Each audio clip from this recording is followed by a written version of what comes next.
get the coffee set up? Oh, that'd be great. Okay, how many should I put in there? Okay, Okay, 24. Who's running a little late here? I've been working all day making this chicken and stuff. I didn't know. They said 5 o'clock people came in for it. They come a little up coming in on their dinghy, but... The dinghy? You may have to fire that steward. I don't know where he is. Where's that steward? Did you see the program the other night on the Titanic? No, I didn't do that. How are you, Megan? How are you? Oh, great. What the heck is the deal with your father? How are you? I said, how's everything going? Great, great. When I get down here. Hey, let the games begin. Yeah, okay. Hi, Dean's best friend. How are you, Pat? Mia, how tall? Oh, forget it. We do the same thing all the time. We're all 5'4" and a half. No, I'm not 5'4" and a half anymore. Except you all of a sudden grew. No, Megan, I'm not. And look at the back of this guy. Oh. I don't think we got the Fine body to have the read. Well, Yeah. How are you? Good, how are you? Good. How's school? Yeah, how's going? What's going on? Can I get a hug? Hey, how you doing? Still can't. Won't be till Monday. Well, enjoy it all you can while you're here. It's like, Just walk through the kitchen whenever you feel like it. what do you want? See what it's like. Hello? Really, you don't want to take any chances with that, not being ready. I brought guitars. Guitars are us today. We have 2 guitars. I want to see a new one. Really? Yeah. No, I heard about it. I brought you. Oh, I'll bet. Really? Already coming back to the arrival. You converted over to, where do you want it upstairs? Yeah, the Darktown cellar. Or in the family room is fine. Now, I did my and it worked. All I know is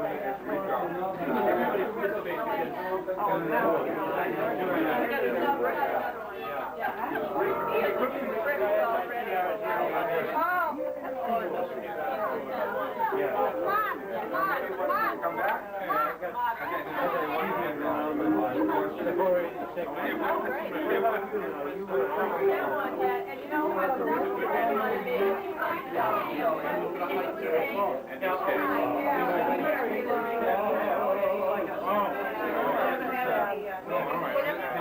There should be, I'm sure Catherine will be glad to lead us, there should be a round of happy birthday, should there not? At some point, yeah. Probably a good idea, yeah. I would think. I would say so.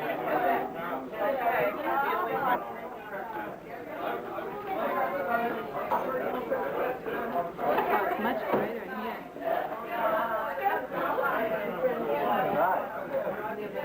Let's keep it this way.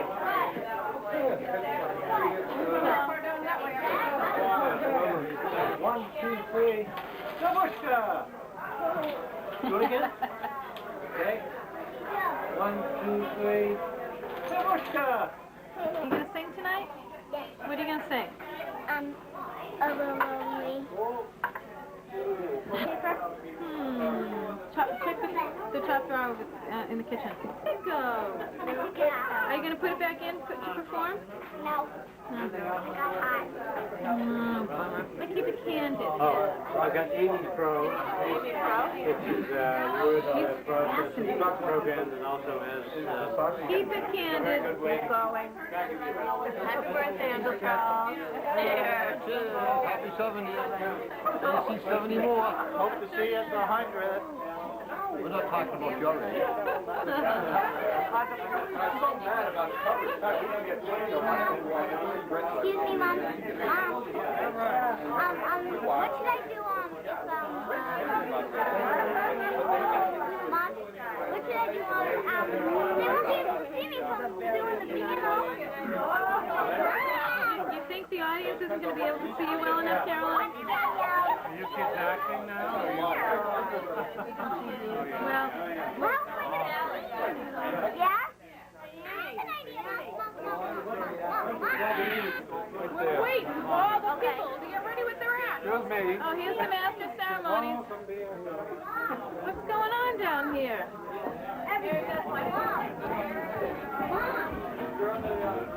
Well, So that ended like that. Rehearsal. And then all of a sudden he's over here. Yeah. And then he's over here. And then you start talking about people. You're amusing, like you're amusing. Look, the comedy show. No, that's it. Is that unbelievable? That's an outrage. So that's the tuxedo on, and then what? Some kind of I don't get it. I don't free get it. T-shirt that Nancy gave him? And then there are these people who try and come through the stairwell while you're taping. It's bad enough. This is, huh?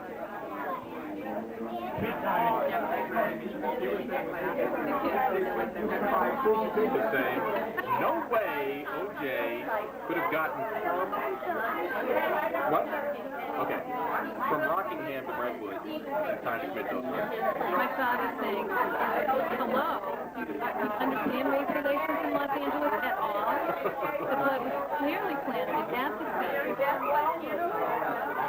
The barking dog. Now listen, always talking with his hands. Let's see if I can translate that. Goes down and out. He doesn't. Around He's the kidding.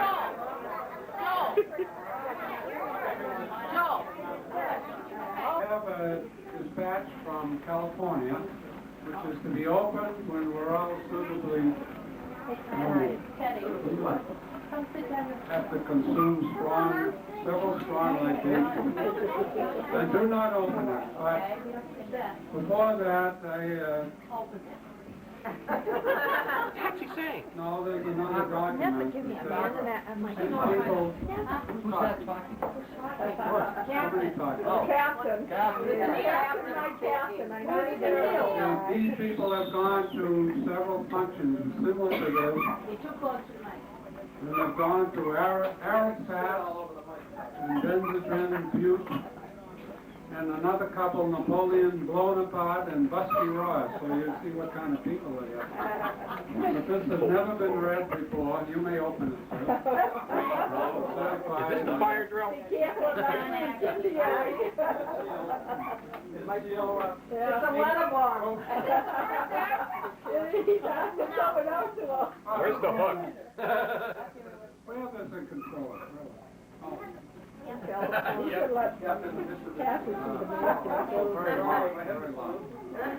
Don't worry. It's the wavy hair that frame your face so very fair. There's a might thinner and whiter now, and receives to show your generous brow. Not me. Consider the alternative. Don't worry if the jaunty step that indicated lots of step is somewhat slower than it was. It's quite all right because consider the alternative. Don't worry if Les Pommes or Mars will take the time to make a pass. She's in the cellar. But even if a few nights winks, you still are lucky. Three things. Consider the alternative. Don't worry when wearing the Golame. That made your pulses swoon and sway. No more stirs in erotic dreams because it's bursting at the seams. Consider the alternative. Don't worry if your friends of yours can't recognize you anymore. They won't stop, stare, and gloat, because they're in the same leaky boat. Consider the alternative. Don't worry, Charlie, because we're not there. We'll help you overcome your fear. I'm turning 70 on this day. You're in your thoughts, and we say, Consider the alternative.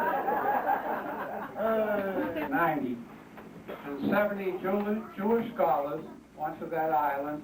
They translated the Old Testament into Greek in 70 days. So 70 is very significant. I'm not sure what the connection is, but I like it. So Septaugint may catch on. I doubt it. So the reason I'm in this bar is because of Captain John McPherson. This is a song. I went to camp. They couldn't stand me. They sent me to camp all summer for 8 weeks when I was 10. And every Saturday night, the counselors would sing, and this was one of the songs, because I was very susceptible, and I thought it was great. So I learned to play it, and I could never sing it, but I have a great pianist who's going to play it, and I'll try to sing it. But the story is of a young seaman who the girls wouldn't let alone.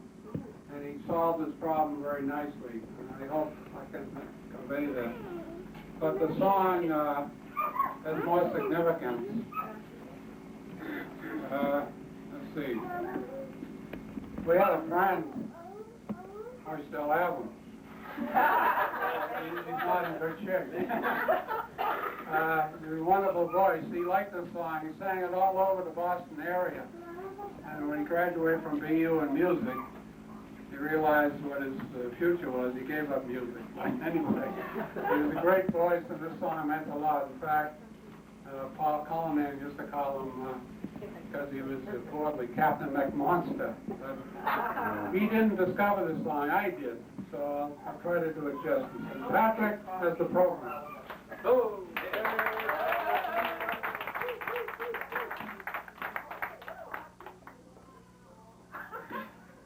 Okay, first off we'll have Captain John McPherson and his lovely accompaniment, Mary Cullinan McCrossin.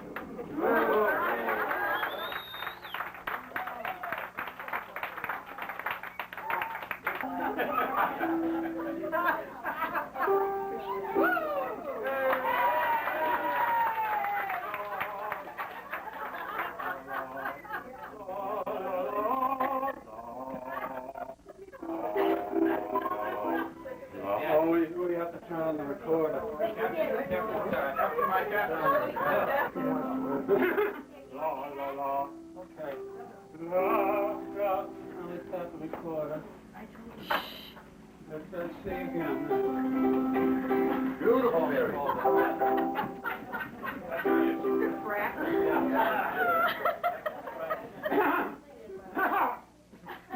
right.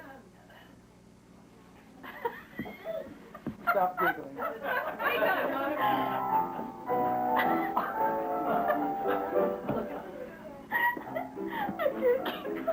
Well set up and handsome as a sailor man can be was Captain John McPherson of the schooner Fenwick Green, a shy and modest man, but just a sporting man, the idol of the ladies and the envy of the man. Oh, east and west, north and south, Frisco to put him. Didn't matter where he went, the gals ran to him. They chased him, pursued him, they would not let him be, till Captain John McPherson cursed they want to see.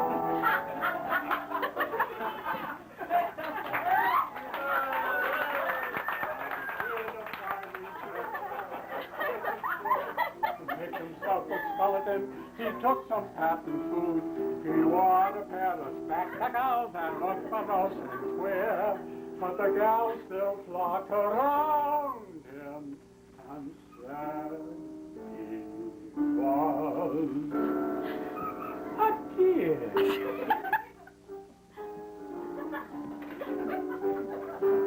Oh, east and west, north and south, Frisco Cooper him.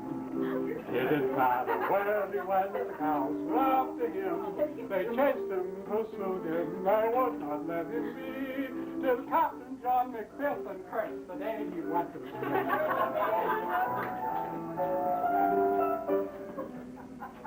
At last he grew so weary that he said unto his mate, unless this adoration stops, I'll go clean off my page. Why can't the gals leave me alone? The mate, I'll save you, sir.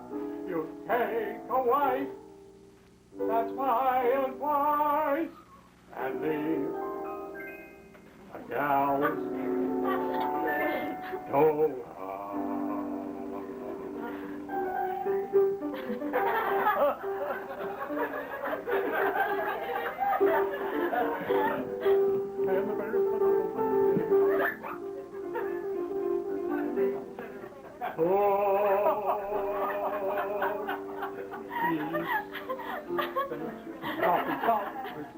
It didn't matter where happiness got from him.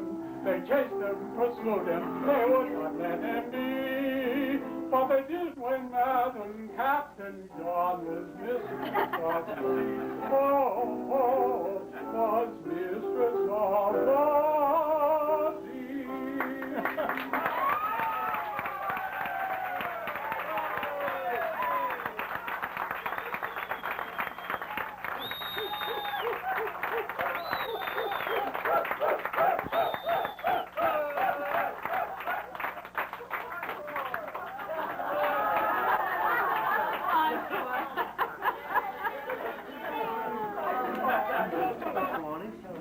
Mom, where's my sheet? Uh-oh.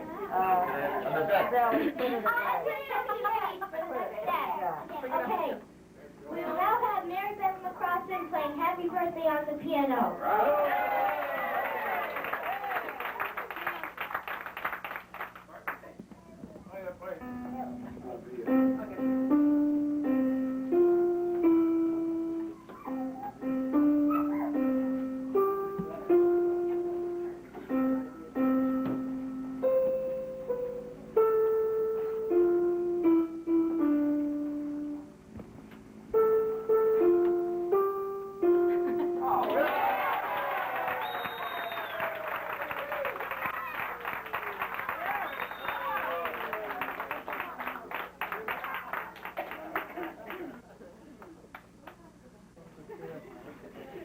Okay, now,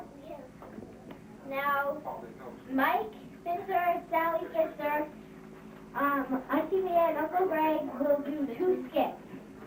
2. Get coffee and drink now if you'd like. Where's my sheet? Here, Mama.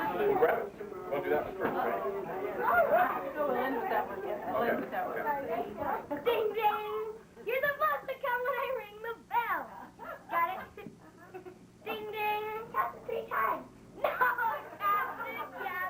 Captain. Okay? Ding, ding. What's the matter?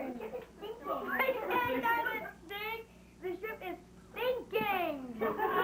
Ding, ding. Captain. What's the matter? The ship is sinking. What did we hit? An ice cube. No, not an ice cube. An ice cube. Get fixed. Ding, ding. What's the matter? The ship is sinking. I'm gonna go sinking.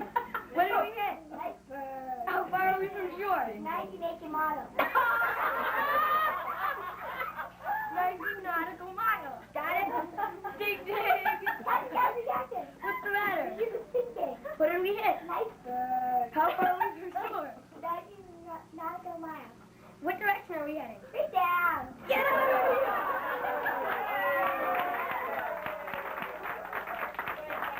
In the world. Oh dear, I was afraid of that. I was afraid of that. Young man? Oh dear, oh my goodness. I was afraid of that. We need a couple, oh, here's a volunteer from the audience. Come take a look at the ugliest person in the world, would you please? But be careful as you look. Good job. We need one more volunteer. Right here, I think, is a good volunteer. Come take a look at the ugliest person in the world, would you?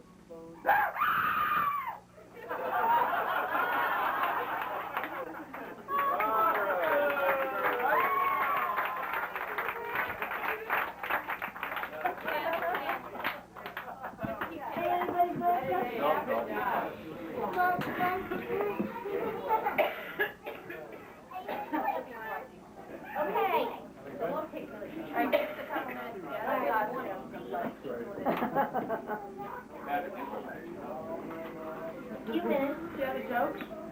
No. No? Sing a song. Sing happy birthday to Grant. Okay. Play for you. Alright, I have a joke. What's the smelliest shot in basketball? I don't know. I know. You What? know. Foul shot. Correct.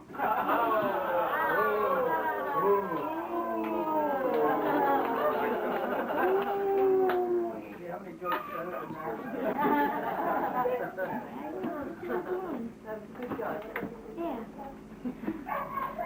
Oh, the dog barking.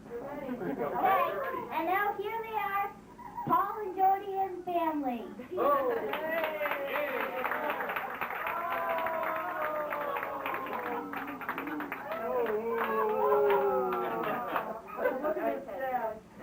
Now we have a song that's from a little-known 1930s off-Broadway play. It was way off-Broadway. He's going to sing it very far, like Reading. So, hang on just a sec, Ted, and we'll let you know when you can... Where's Scott? Scott? I don't know. Scott's doing his own thing. Your eyes are down by your right elbow there. Swear my life. There you go. There you are. Oh. That was pretty snappy. Comedy runs in the Bada family. bing. Okay, ready, Ted? Ready, Ted? We're on. Go. This old boy, he played one. He played peekaboo on the round with the boo boo boo and a clap clap clap. This so close to the family step.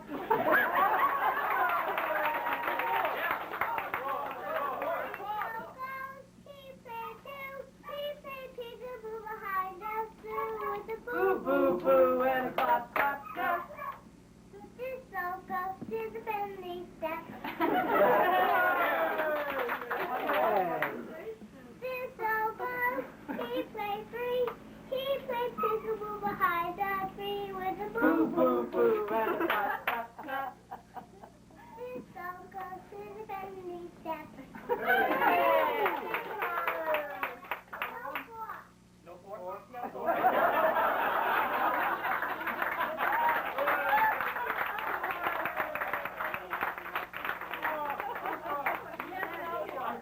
more?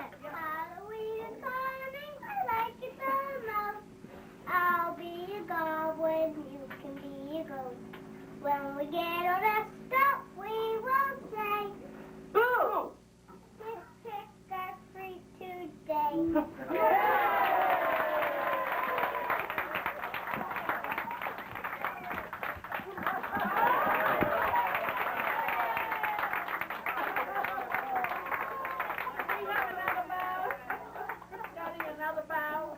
Take another bow.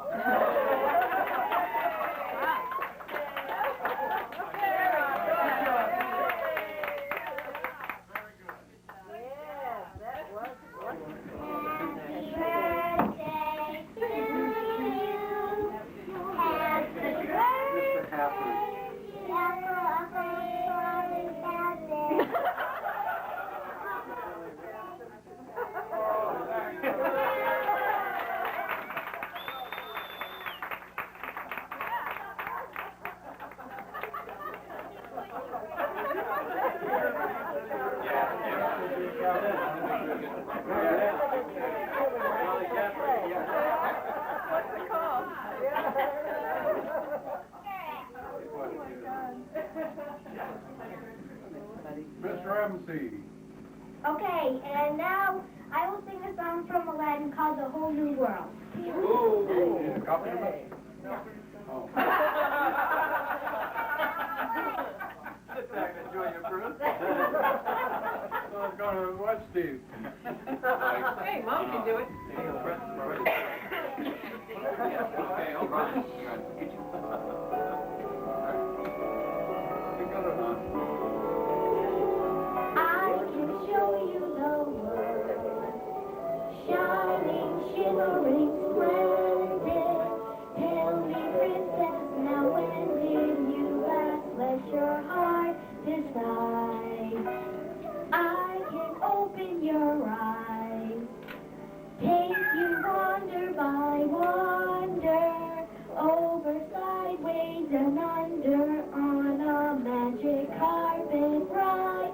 A whole new world, a new fantastic point of view. No one to tell us no, or where to go, or say we're only dreaming. A whole new world, a dazzling place I never knew. But when I'm way up here, it's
written by the poet laureate at Stop and Shop.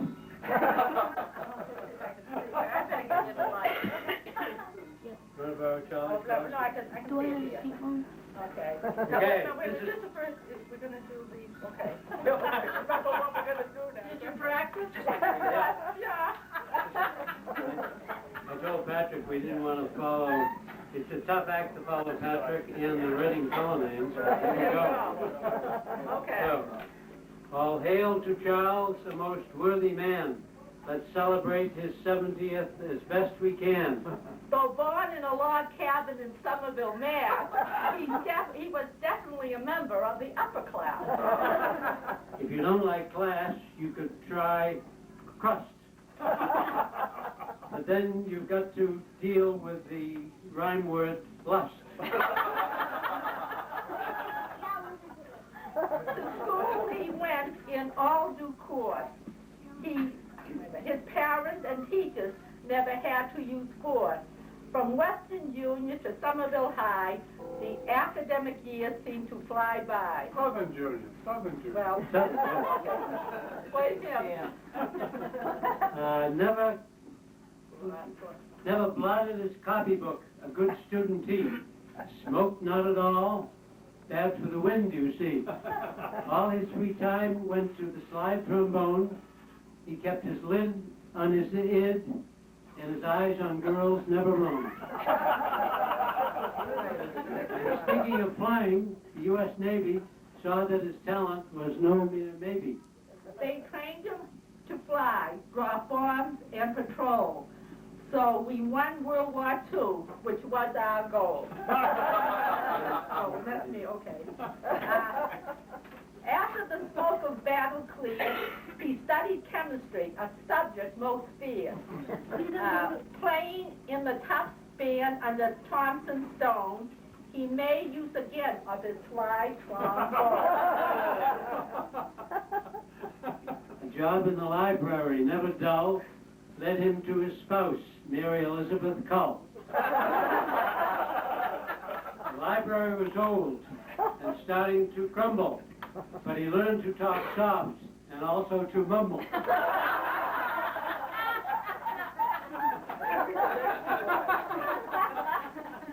After the marriage knot was tied, they flew off to Denver, which is not seaside. Though in Mile High City, good times were had. It was back to Boston for this last and lad. Oh, yeah. A career he loved, a job with NRC. He learned to freeze the lonely pea. Plus Brussels sprouts and broccoli and almond juice. Can't say OJ, you see.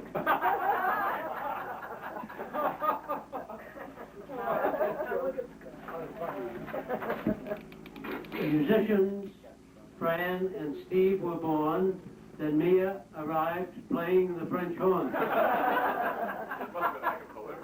And Phoenix Enfield, family life flourished, with children's spirits and bodies nourished.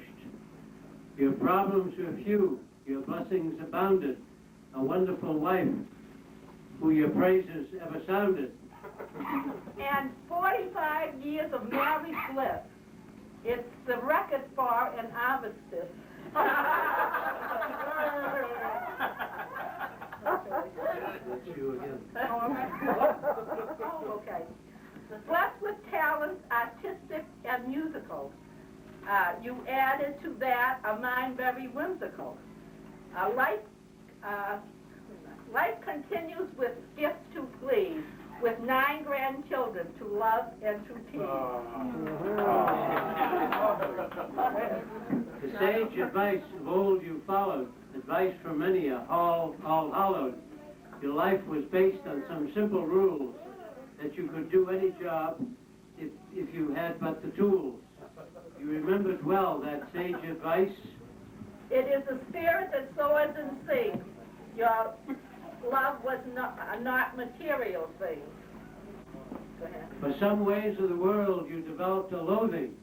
Your hobbies were things that wouldn't rust, simple things you needn't dust. like high blood pressure and transvestite clothing. Let's cheer for Charlie. Hip, hip, hooray! We wish him more years of fun and play.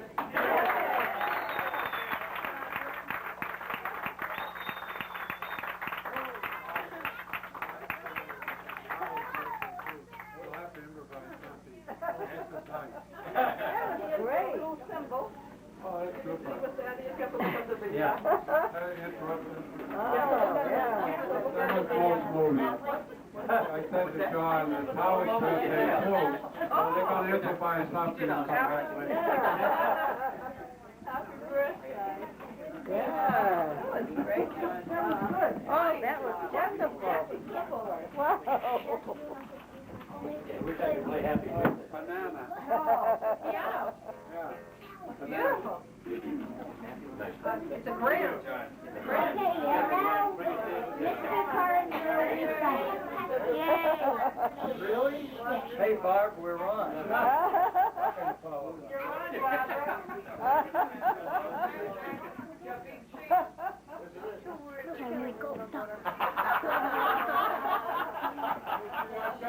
Ad-lib. Oh, did you get Arthur? No. Oh.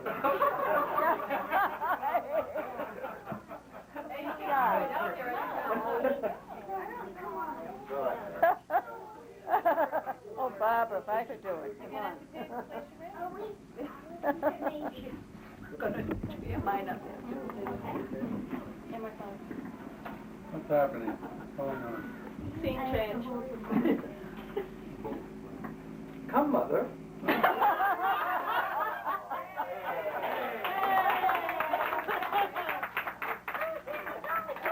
Go, baby, go.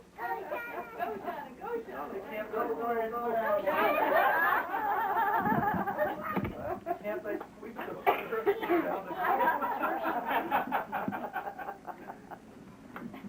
I wrote this a long time ago, and it was published. You may think you recognize it, and if you do, so be it.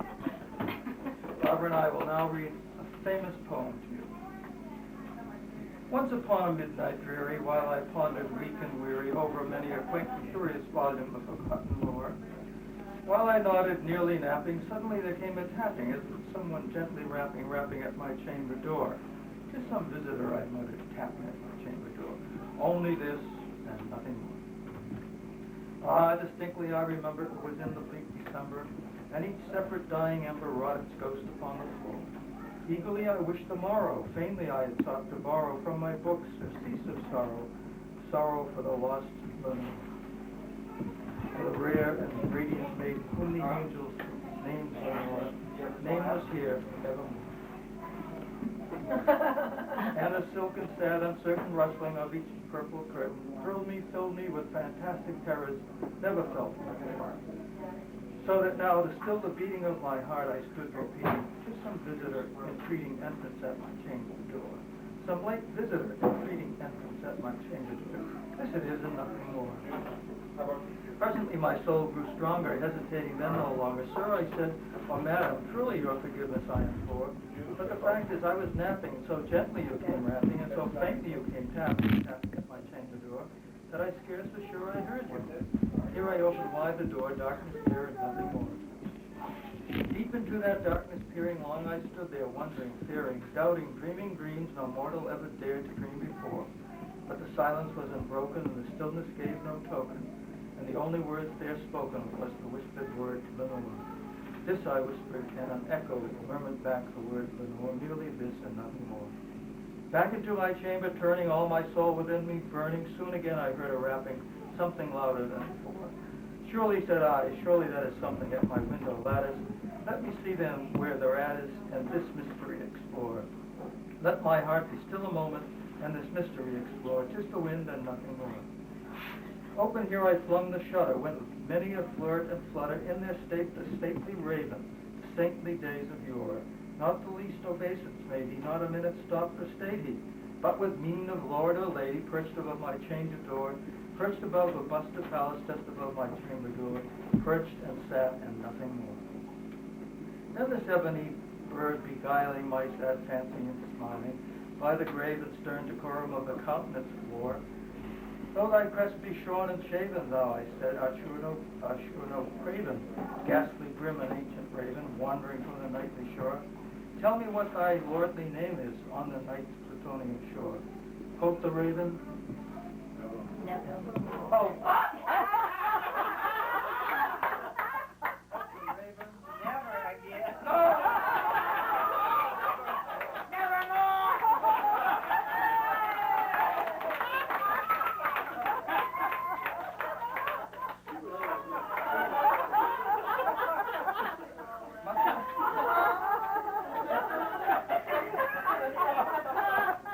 Much I marvel this ungainly fowl to hear discourse so plain, though its answer little meaning, little relevance before.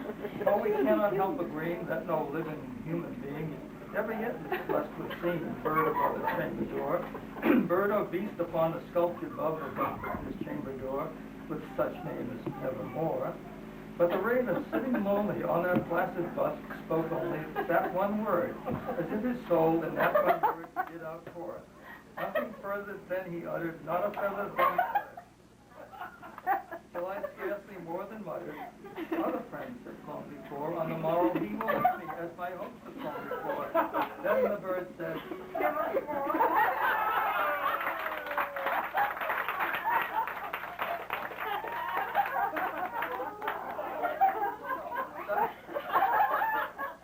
startled by the stillness broken by a reply so aptly spoken, doubtless said I, what it utters is calling soft sword.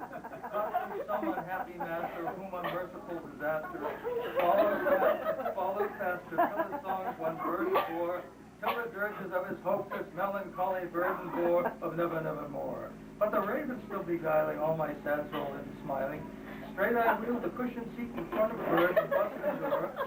There upon the velvet seeking, I betook myself to fancy into fancy, thinking what this ominous bird of yours, what this grim, ungainly, ghastly, gaunt, and ominous bird of yours meant in croaking.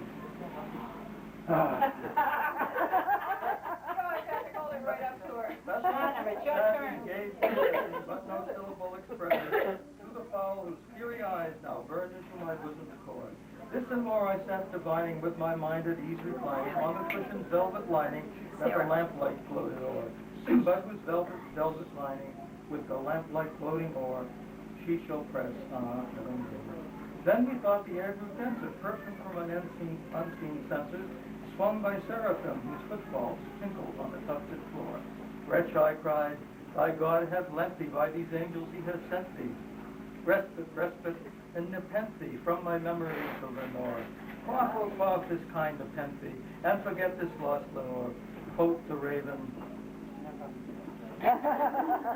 Prophet.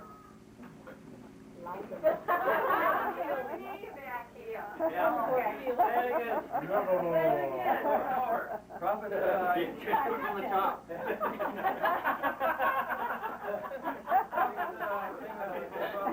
Bird, devil, whether tempest sent or whether tempest tossed thee here ashore. Desolate yet all undaunted on this desert line enchanted, on this home by horror haunted, tell me truly I implore, is there balm in Gilead? Tell me I implore. Quoth the raven, nevermore. Prophet said I, thing of evil, prophet still of bird or devil, by that heaven that binds above us, by that God we both adore. Tell this soul with sorrow laden, if within the distant Aden, it shall clasp a sainted maiden, whom the angels named Lenore. Clasp a rare and radiant maiden, whom the angels named Lenore. Quoth the raven, never again.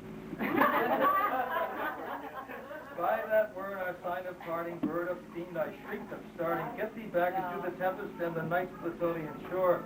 Leave no black plume as a token of thy lie that soul hath spoken. Leave my loneliness unbroken. Quit the bust above my door. Take thy beak from out my heart, and take thy form from off my door. Quoth the raven, nevermore. And the raven, never flitting, still a-sitting, on the pallid busted palace, just above my chamber door. And his eyes have all the seeming of a demon that is fiending, and the lamplight o'er him streaming trusts his shadow on the floor. and my soul from out that shadow that lies floating on the floor shall be lifted nevermore.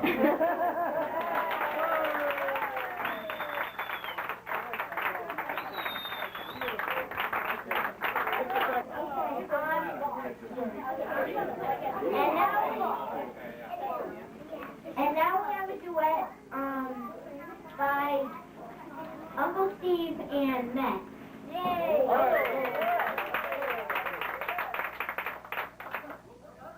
What's the name, what's the piece? Wipeout.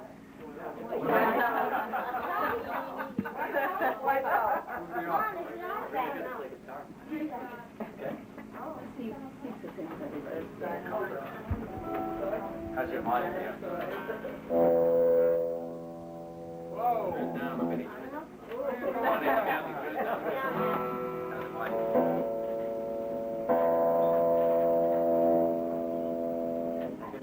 Nobody's probably heard this before.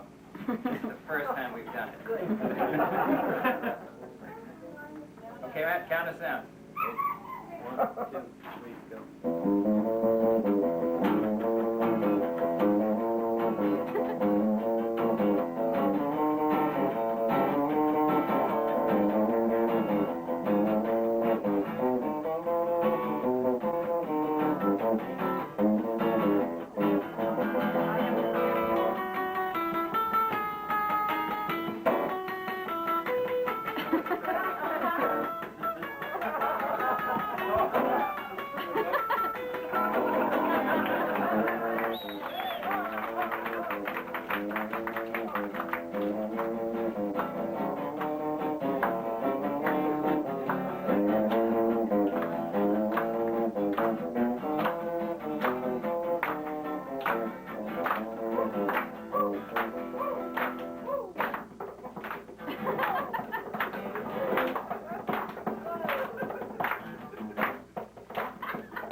Okay.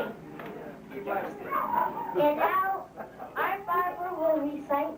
Oh, Lord. The Raven.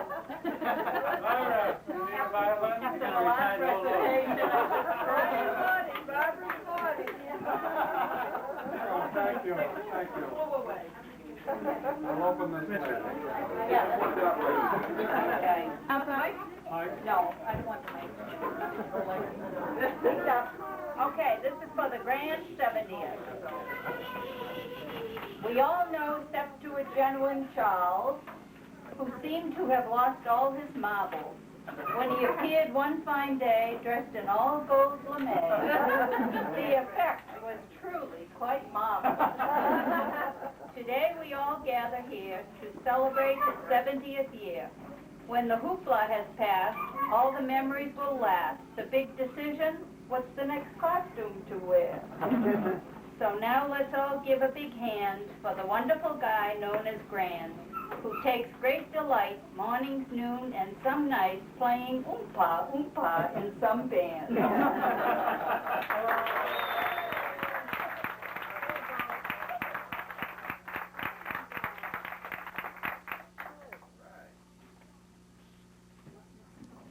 Okay, and now,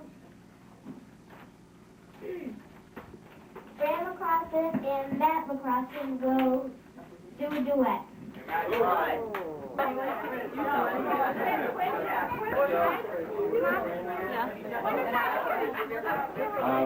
We would like to perform an old we'd like to perform an old love song written by Lennon and McCartney. Or was it a love song for the old by George and Paul? Either way, this, I think, adequately or appropriately, I think, gives a feeling for how Dad at this point would be singing a song to Mother. So let us give it a try. We've literally entitled it Grand at 17.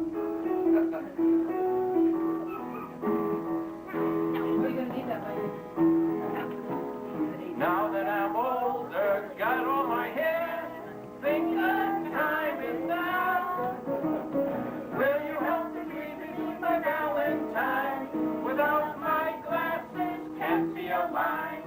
When I get out in the middle of night, shine the light for me. Will you still need me? Will you still be me? Now that I'm 17.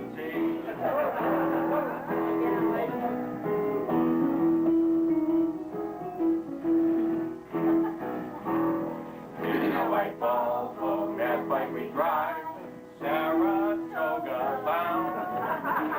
Off to see young Michael and our Sally too. Stop and inspect a really big shoe. Stop the park in the middle of night. Shine the light for me. Will you still need me? Will you still be me? Now that I'm 17.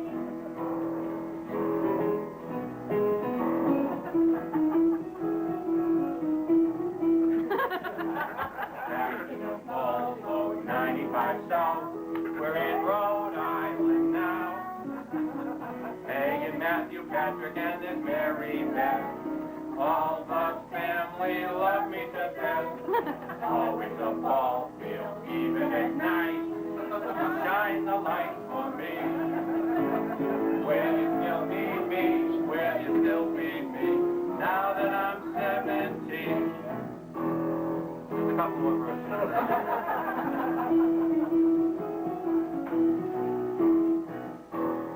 Now we're in Medfield, Bridge Street precise. What's the project now? Daniel, Carolina, and there's Gregory. Always working something to see.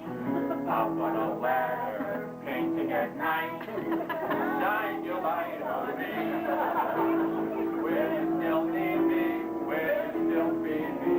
Now that I'm 17.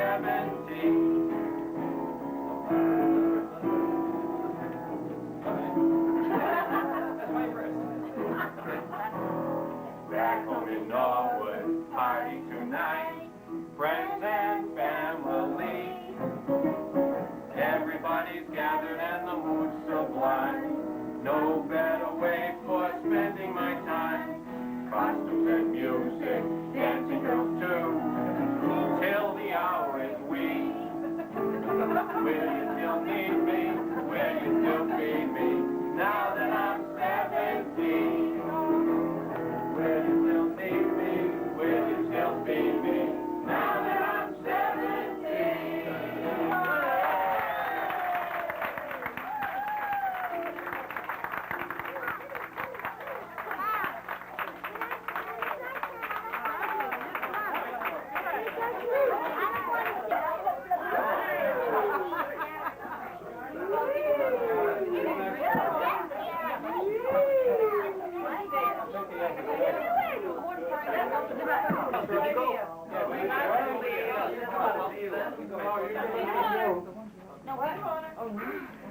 What we did was we went over,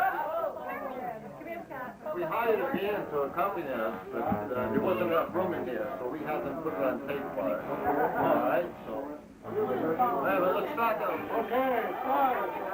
Let's start over. Oh, hold it, hold it.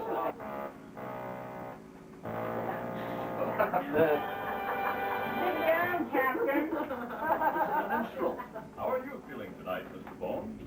Mr. Interlocutor, I feel just like pulverized pepper. Pulverized pepper? How's that? Fine.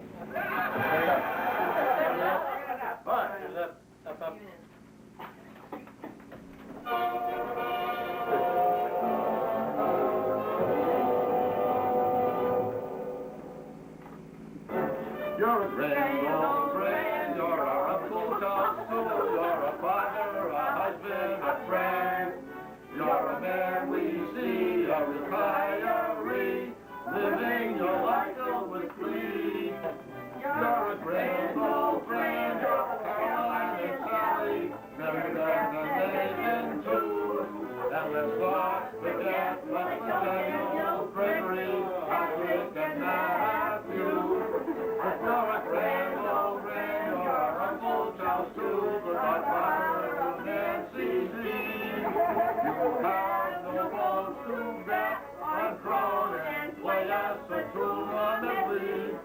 You're a rainbow friend, and we want to say this on the occasion of your 70th birthday.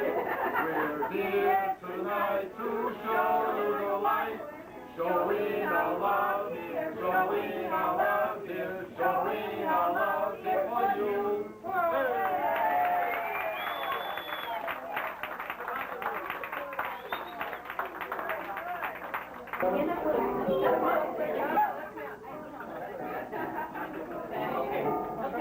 Turn this up. Electric camera. Yeah, we might have one. Hey, anyone can. Just get what? 5 minutes of rehearsal and it's bells. Goes everybody. It features soloists, young and old alike here. Kids sing a verse. Kathy and I do a little harmony. So let's see what happens. Debbie singing? Yep. Teddy's the color man. And Dan is making his debut here on the electric bass guitar. Hey! Okay. Yep.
It's called Trella DeVille. They'll be doing their own show. That's that they made up downstairs. So here they are.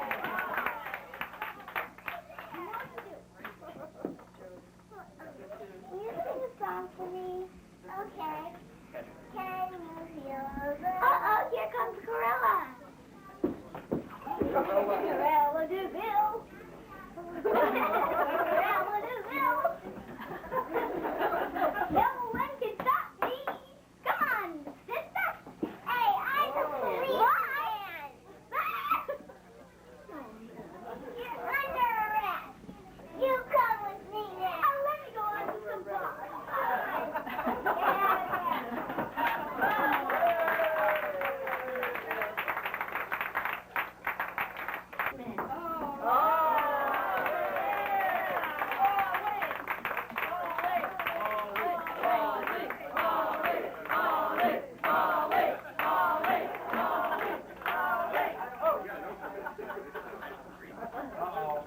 Just a couple of little things for all of us to follow.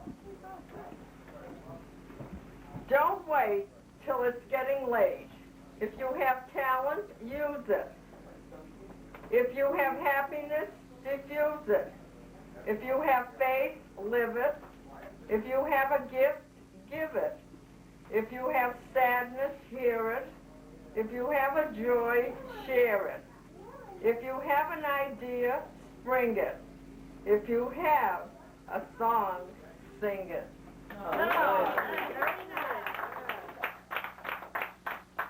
This is good for all of us also.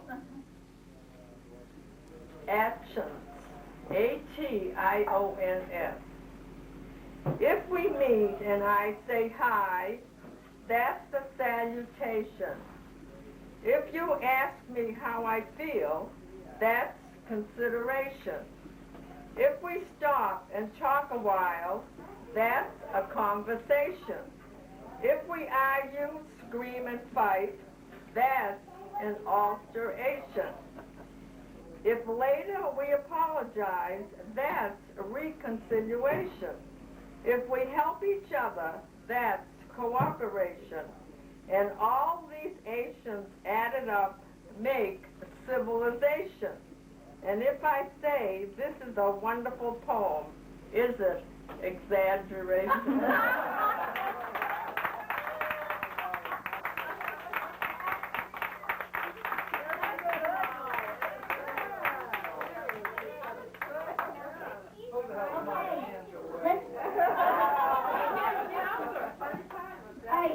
One last time, let's hear it for the people that performed in the talent show.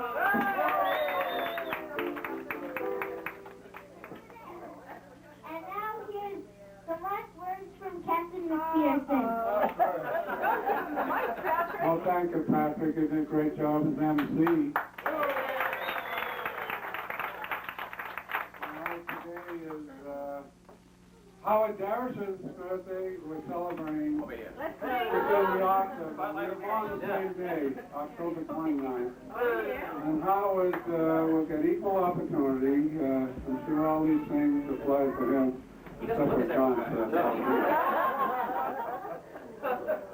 So this is my idea, exactly what I had in mind. The musicale, people performing, but all the musicales I went to, nothing like this. The talent is incredible, and the expression was, and I just wish, Stop that. well, you know what I mean. Yeah. Sure. Myron knows what I mean. Thank you.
to rid baseball of the hated reserve clause and to gain a larger share of the profits for the men who made those profits possible.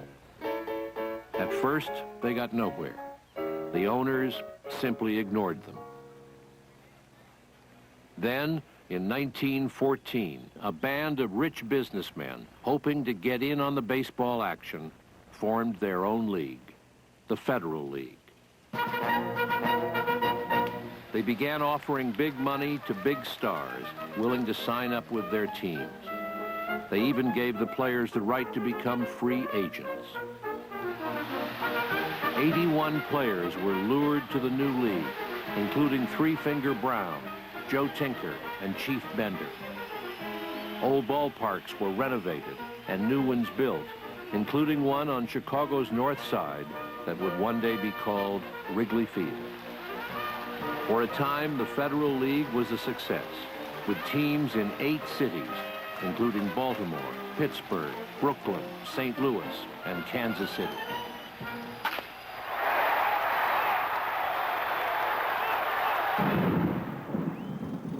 But the upstart league was a direct challenge to Ban Johnson, who resented the interlopers just as National League owners had resented him when he launched the American League in 1901.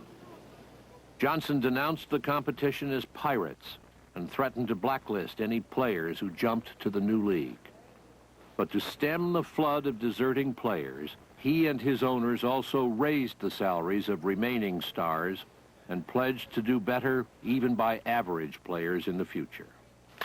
Tris Speaker's salary rose from $9,000 to $18,000 a season.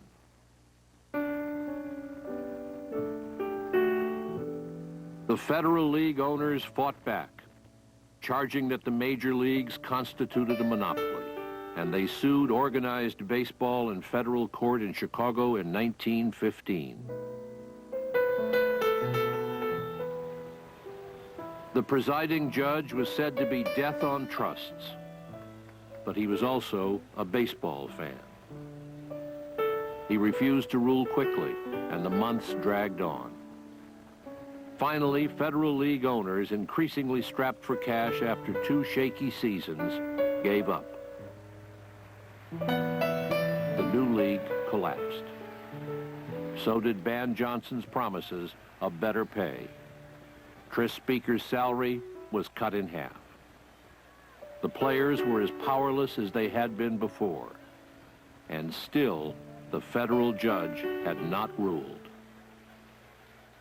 Do you realize that a decision in this case may tear down the very foundations of this game, so loved by thousands? Any blows at the thing called baseball would be regarded by this court as a blow to a national institution. Judge Kennesaw Mountain Landis.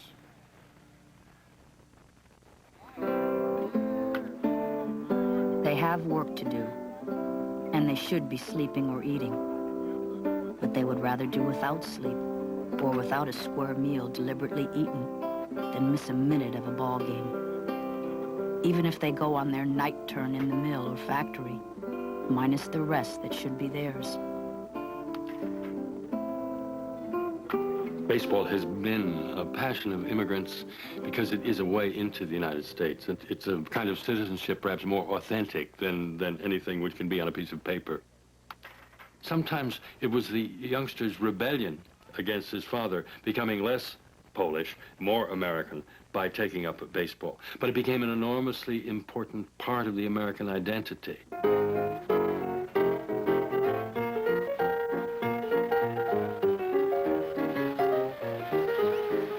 Companies of every kind promoted baseball for their workers.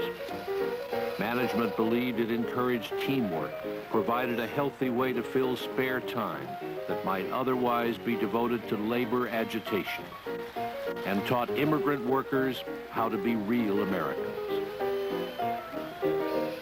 Nearly every industry had a league: railroads, steel, electricity, coal and iron, textiles, meatpacking, automobiles. And thousands of workers came out for factory games on the weekends.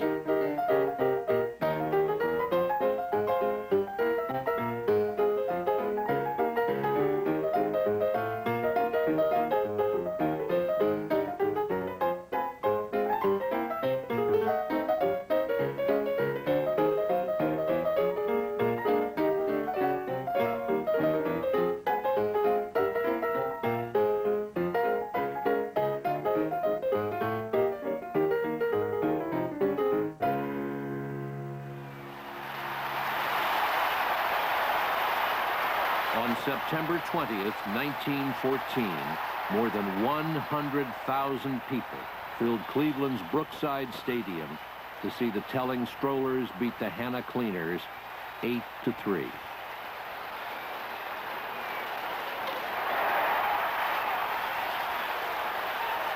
The ones I remember are the Greenville, Mississippi Buckshots, who were semi-pro, I guess they were called in those days, and maybe they still are. And they had jobs around town, but the main thing they did was play baseball. And they were a tobacco-chewing crowd, and men were fearful that their daughters might go out with one of them, and that kind of thing. They were wonderful people. They hung around the pool hall a lot when they weren't working or playing baseball. And they were all looking forward to a career. I remember a pitcher, the reason I remember is his name was Mahady, and he went with an aunt of mine. And he gave me a baseball uniform of his just about worn out and had it cut down for me. And that was a great treat. Women workers demanded to play too, and soon the Goodyear girls, the Westinghouse maids, and the Miller rubber maids took the field.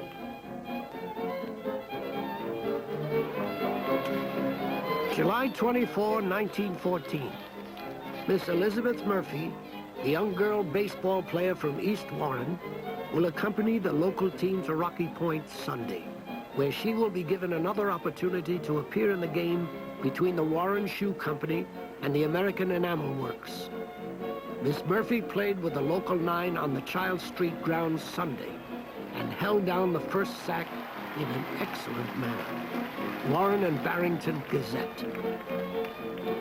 At progressive Sing Sing prison on the Hudson River, convicts played and beat visiting teams made up of electrical workers, insurance salesmen, and stock exchange clerks. I want to go back to Sing Sing, one ex-con remembered. Down here, I'm just a bum. But up there, I was on the ball team.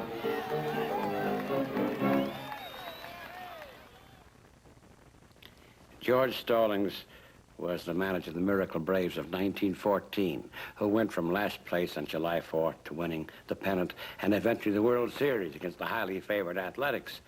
When he was dying, so the story goes, one of the would-be, soon-to-be mourners said, "George, what's killing you?"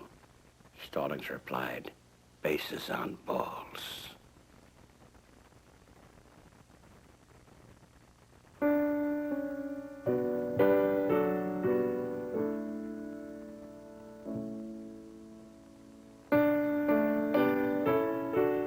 He never complained, never alibied.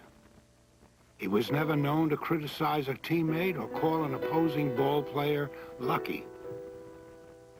He accepted his great success modestly and the many vicissitudes of his life in silence. He was easy to like and hard to know. New York World Telegram. If Walter Johnson and Christy Mathewson had a challenger for the title of best pitcher in baseball, it was a troubled young right-hander named Grover Cleveland Alexander.